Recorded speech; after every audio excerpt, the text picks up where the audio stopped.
We've been around since 1248, or history, but we were reformed in 1950. But more important, Western Australia, we've been around since 1979. We've got strong representation across the board. So we've got chefs, we've got sommeliers, we've got restaurateurs. We're blessed with a very strong support from the industry.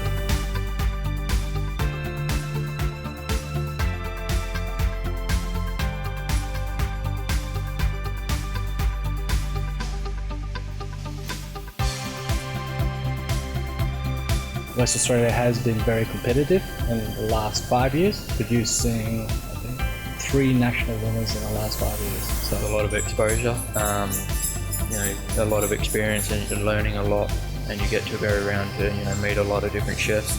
The networking.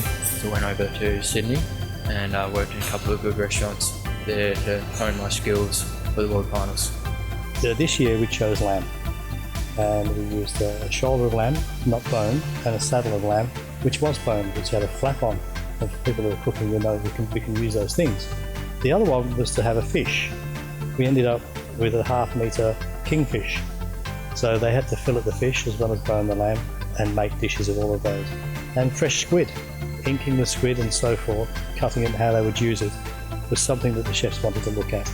I really like Italian food, so I sort of tried to combine Italian flavours with some French techniques. So I did some braising and I did some roasting and stuff like that. Basically, I went from one component to another, like what goes well with this, and worked from there. I don't really have a style, I just whatever I'm interested in, I'll go to that. I don't really want to focus on one cuisine. I sort of improvised a little bit in the middle because I was like, I need to put squid in this somewhere. My uncle's wife, who's Thai, she does this rice dish which I use as a garnish for my menu today. Just excited to have that, give that a crack. We had a lamb shoulder, which is braising meat. Braising takes a long time. 4 hours is a minimum for something that size. It was all about really the cooking techniques versus the time. That was probably a major factor. The most difficult part of today was probably the window, the time between entree and main dessert. Only 10-minute time, which is quite hard. So really have to get everything ready. Trying to cook things fresh and stuff like that, so which is what I was trying to do. So time was a major factor. The 10-minute intervals between serving dishes is really not very much. It's very different to what you're used to in a normal commercial kitchen. It's all about your timing and your organisation, how clean you are, and especially showing the skills that you have in presenting a really good dish. The judging criteria requires us to look at 3 key areas in terms of taste, presentation, and originality. Firstly, you think, well, does this dish make me go, wow? Does it look great?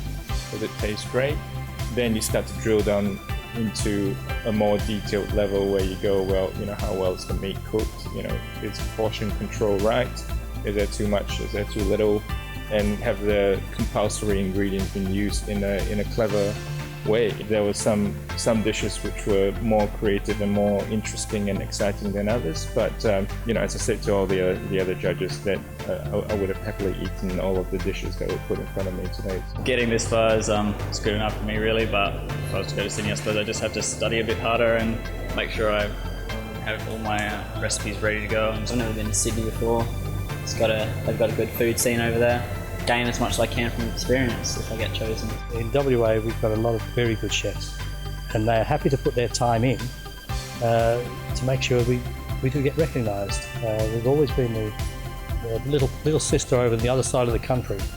In the last few years though, we've shown them, actually little sister's actually big brother, we've got our eye on you. So we're challenging you very well, and we hope to get one of our West Australian boys through in Sydney.